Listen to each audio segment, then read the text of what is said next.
He's everywhere on the pitch, and when he receives the ball, he received the last clip there. He received the ball as a number 9, and kept the ball. But you just think like he goes around the pitch and never looks out of place anywhere he receives the ball. And you talk to some of the coaches that coached him as a young player in the youth system with England and stuff. He could play the holding midfield role as well as he could play the number 10 or the 8 role. It's crazy in terms of game understanding. Well, let's move the conversation on then to England. We saw him and Phil Foden on the pitch this evening. What does the England midfield look like as far as the three of you are concerned right now for this Winter's World Cup? I know where I'd start. I'd start Declan Rice, Jude Bellingham. The way that Gareth plays it, it was 2 sitters, Jude and Declan. And then I'd be one of Foden and Mason Mount, just depending on the opposition. Yeah, I'm the same. I don't think you can go wrong with any of them 4 if you're selecting 3 of them 4. Like Declan, I think he's identified as the holding one out of the 4 other 3 of them. Jude, a bit more advanced, and then Mason or Phil as the number 10. I just think we're blessed to have 2 special players in Phil Foden and Jude Bellingham. I think you got to build a little bit around them. You know, they're going to be together for a long time, 8 or 10 years potentially. Obviously, Declan's been amazing, been super consistent. But that 3, obviously, with Mason Mount, can play multiple positions. I think you build around Phil and Jude just because they offer so much. They can receive the ball, they're brave, score goals, they got assists. But then we've got to work all these other guys. And you got Mason Mount, you got Saka, you got Raheem, you got Harry. Grealish. But I just think, Grealish. I just think those 2.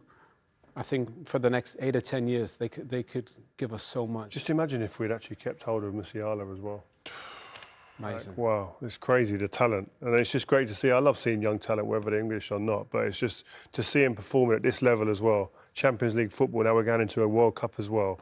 To see these guys hopefully given the chance to go and perform in the platform and within a structure that suits them and gets the best out of them as well. And you just hopefully they're not played and they're on reins. You want them to just be allowed to go off and play, hopefully.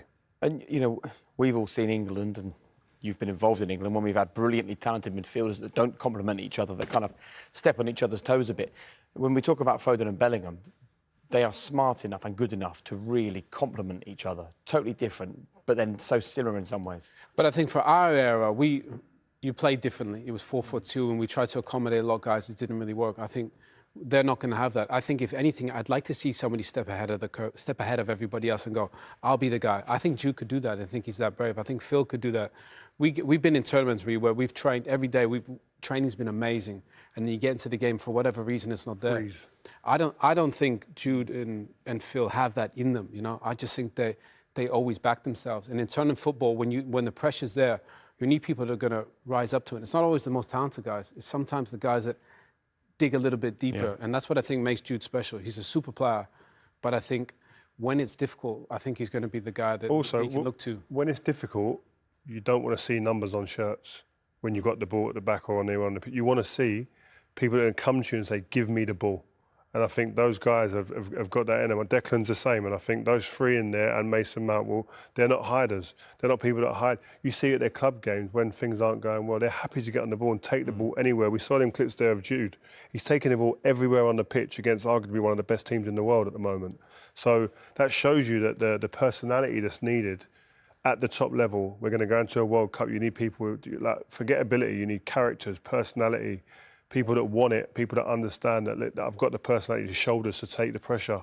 I think the fit's better now. I think back in our generation, it was like Stevie and Frank were playing in a 4-4-2, probably didn't even play in them roles for their club teams, where now Jude, Phil, Declan are all playing in their familiar roles, so they're able to execute what they know to do for England as well. So I think that's a massive plus. And this conversation we keep coming back to with Jude about his maturity. How old were you when you first won the Champions League? 18? No, 20. Well, you were 20. But that was Jake. That was my first season. Like, I burst onto the scene late in the season. Jude, I remember we were at the Etihad, and the way he walked over at the end of the game, he was the best player on the pitch. Yeah. But the way he walked across the pitch at 17 with the stature, and I just thought, whoa. Yeah. That is really, really special at that age to go and do the press and play that well. I just think he's way ahead of the curve.